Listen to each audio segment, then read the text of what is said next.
lifetime in repeat. BC officials saw campfire, off-road bans limited new long weekend wildfires.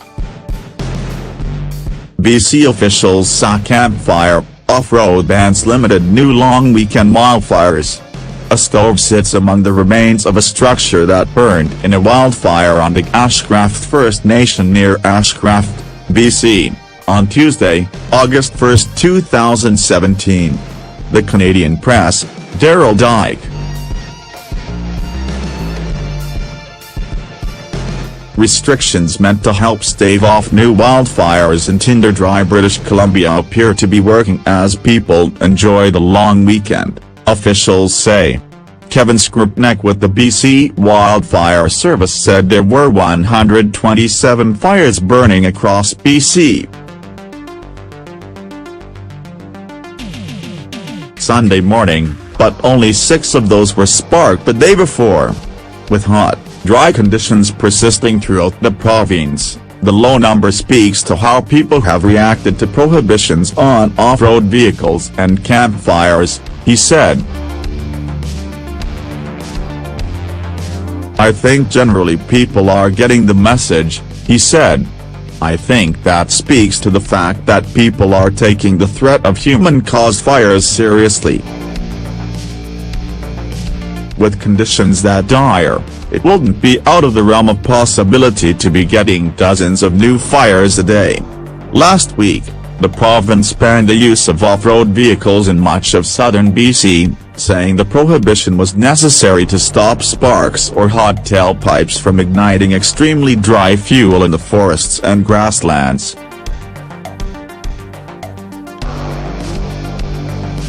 Campfire bans have also been in effect throughout much of the province for several weeks.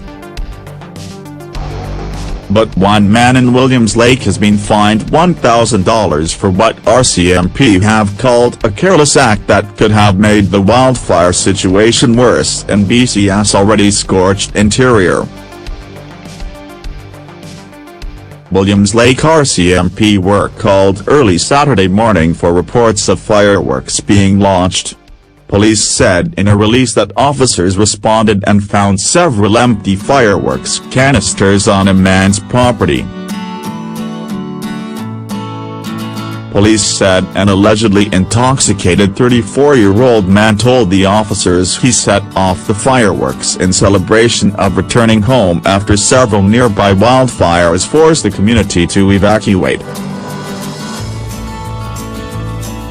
It is careless acts such as this that have the real potential to trigger even more interface wildfires in the area, Corporal Jesse Adonegi said in a release. Nearly 892 wildfires in BC have charred an estimated 5,910 square kilometers, an area about the size of Prince Edward Island, since April 1. About 3,800 people were battling the flames Sunday, and the Wildfire Service said their numbers will be bolstered in the coming days by more than 400 firefighters and support staff arriving from New Zealand, Australia, Mexico and the United States. Given the unprecedented nature of the BC wildfires, we appreciate the assistance our international partners are able to provide, Forests Minister Doug Donaldson said in a statement. The cost of the international help will be covered by the province, which has spent $230 million on fire suppression this year.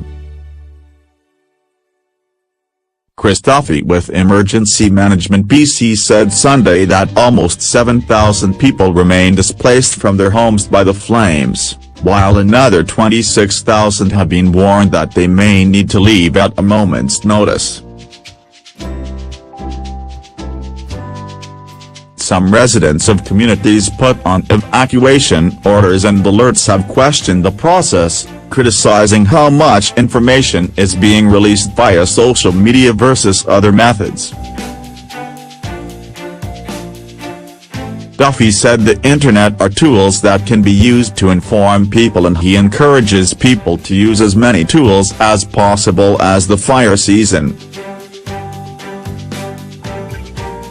Given how dynamic the situation is, I would recommend using as many of those as possible, he said. By Gemma Carson Smith in Vancouver. A lifetime in repeat.